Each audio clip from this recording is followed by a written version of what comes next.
Well, there was a mom that was concerned about her kindergarten son, Timmy, walking to school by himself.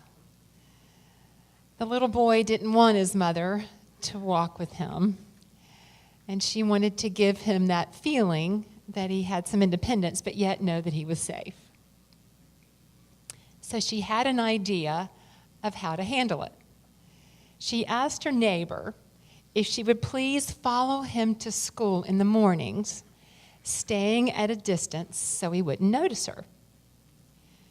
The neighbor said that since she was up early with her toddler anyway, it would be a great way for them to get some exercise as well, so she agreed to do it. So the next school day, the neighbor and her toddler set out, following behind Timmy as he walked to school with another little girl. She did this for the whole week. And as Timmy and his friend walked and chatted, kicking stones and twigs, Timmy's little friend noticed this same lady was following them every day all week. And finally she said to Timmy, "Have you noticed there's a lady that's been following us to school every day?" Timmy nonchalantly replied, "Yeah, I know who she is." The little girl said, "Well, who is she?" "That's just Shirley Goodness," Timmy replied, "and her daughter Marcy." "Shirley Goodness? Who is that, and why is she following us?"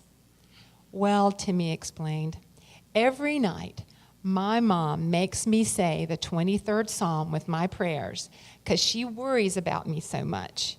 And in the psalm it says, 'Surely goodness and mercy shall follow me all the days of my life.' So I guess I'll just have to get used to it."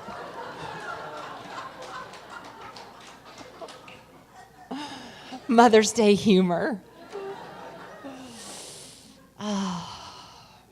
So once again, happy Mother's Day, everyone.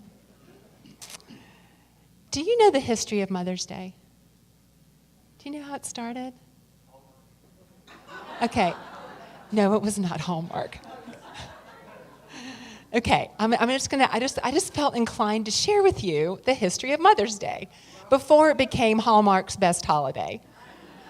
Did you know that the ancient Greeks celebrated their moms through a festival honoring the mother goddess Rhea? The Romans honored their moms by celebrating the mother goddess Cybele in an ancient spring festival, and the Celtic pagans honored the mother goddess Brigid, which also commemorated the beginning of spring. However, here in the United States, in West Virginia in 1858, activist Anna Reeves Jarvis petitioned the government to declare a Mother's Work Day in order to improve the health and sanitation conditions in her local area. Anna Jarvis's proposal passed, and her daughter actually brought the Mother's Day we now know into manifestation in 1914 when it was declared a holiday by presidential proclamation by Woodrow Wilson, although the one we honor now is more about the heart than politics. More than 60 countries in the world now celebrate mothers on the second Sunday in May. So here we are. Here we are. So it just seemed appropriate to me as I was thinking about what to share on Mother's Day. That beautiful song that you just heard is by Harold Payne. And I heard that song many, many years ago, and it just touched my heart. Angels don't always wear wings. And so today, it seems appropriate for us on Mom's Day to honor the angels in our lives. And we're not necessarily talking about the ones with wings and halos. We're talking about the ones that walk with us today on the earth plane. And the angels in our lives that walk with us on the earth plane have the following criteria.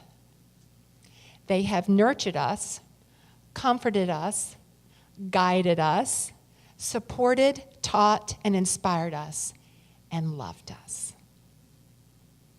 So that's the qualifications of an angel on the planet, according to Sheryl Myers this morning.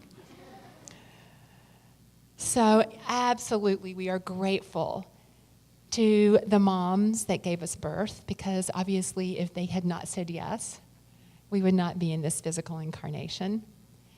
However, today we are also celebrating dads that have stepped into the maternal role. There have been many fathers that have stepped into that nurturing, comforting, loving role. And we are including women who have adopted us. We are including a guardian, or grandmom, an aunt, or other family member, or someone who has parented you. And we are expanding our celebration today to include anyone that we feel has been an angel in our lives, that has comforted us when we were down, has guided us when we needed direction, has helped us when we felt lost, has taught us when we wanted to learn, inspired us when we sought an example of how to be greater, who's really seen us, who's heard us, and who's loved us when we felt unlovable. And this can also be a mentor, a teacher, a minister, a dear friend. This can be someone who is in your life or who has been in your life that has loved you. And today, really, what we are ultimately celebrating is the feminine aspect of the divine nature you are. You know, I like to call it like our divine nature is a diamond. And the facets that we're celebrating today are those that are that nurturing, loving, inspirational qualities. And what we know is that the feminine aspect of the divine is not limited to gender. It's not limited to our birth mother. Because, you know, I know many of you can relate to this, but, you know, on my spiritual journey, I have reached beyond my birth family to create what I call my family of heart. Can anyone relate? Like, I love my birth family. And my birth family doesn't maybe necessarily always understand the decisions I make on my spiritual journey. Yeah, I think I've shared with you, my mom has me on every prayer list there is, you know, 'cause she's Southern Baptist and just thinks unity is just something that what is that? And I bless her for that, because it's just from love. And when I have needed to be lifted and nurtured and understood, I have reached out beyond my birth family and created, you know, a family of heart. So my question to you is, who is your family of heart? Who is an angel in your life? And so I just wanted to share with you today a couple people that have been angels for me. And I hope I can get through this. All of a sudden I have this big catch in my throat. Because, you know, it's really precious to us, isn't it, when we feel loved and nurtured on the journey. It's no small thing. And I know you guys know that Eileen Gore is really important to me. Yeah, she's my spiritual mama. And every Mother's Day, I write her a special text or an email and just say, you know that I'm thinking of you today. You know, when I got clear that it was mine to do to be in ministry, I really hoped that someone would guide me along the way. And I remember I was living in this area and I was so on fire with unity. And I had my own coaching business and I did public speaking a little bit. But I decided I wanted to speak at Unity churches. And so I wrote every Unity church in this area. And I got about 2 responses, just fine. And one of them was from Eileen. And she said, come talk to me. And the first time I met that woman, she talked to me for 2 hours.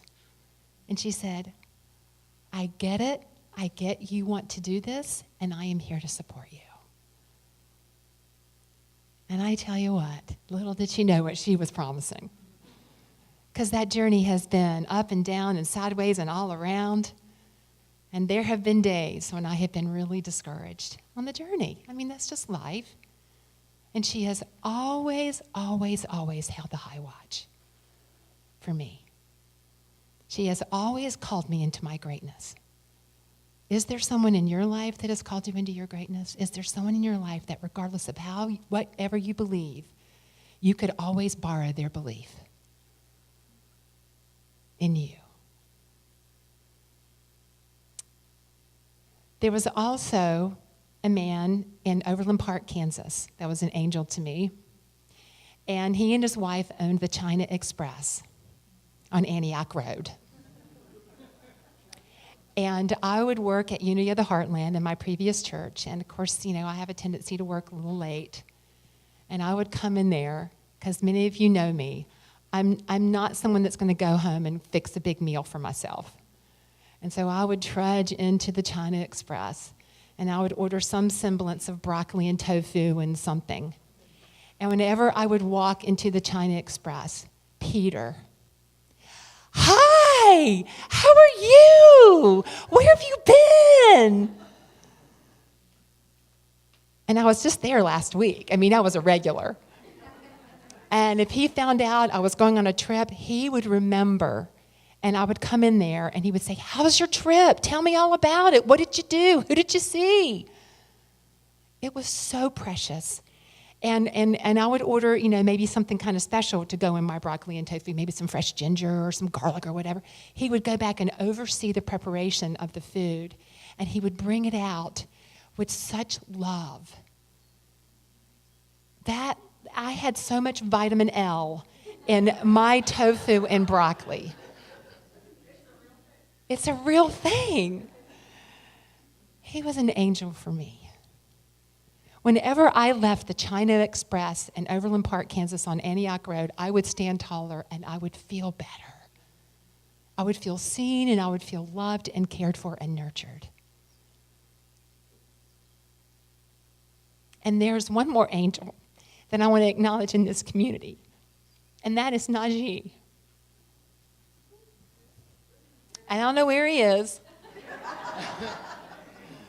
But if you don't know Najee, he is this precious young man that sits over here and plays the drums with Jeff.